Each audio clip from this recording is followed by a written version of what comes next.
मोठी बातमी समोर येते। महायुतीचा उद्या दुपारी 12 वाजता जाहीरनामा प्रसिद्ध होणार आहे। महायुतीच्या जाहीरनाम्यात मराठी भाषेसाठी प्रचारासाठी धोरण आखण्यात आले। जाहीरनाम्यात मराठी शाळांच्या संख्या वाढीसाठी देखील प्रयत्न करणार असं आश्वासन देण्यात आले। या संदर्भात सविस्तर माहिती जाणून घेऊयात। आपले प्रतिनिधी चेतन ननावरे आपल्या सोबत जोडले जात आहेत। चेतन, काय सविस्तर माहिती?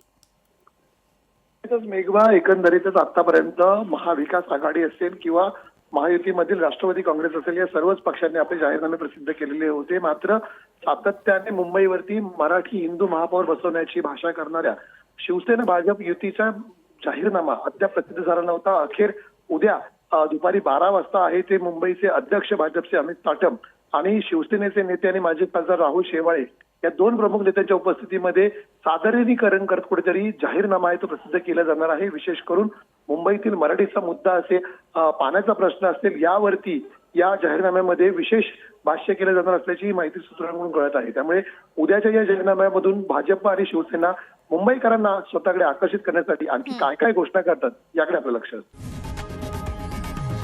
लोकशाही मराठी ऐका, पहा, जागरूक रहा।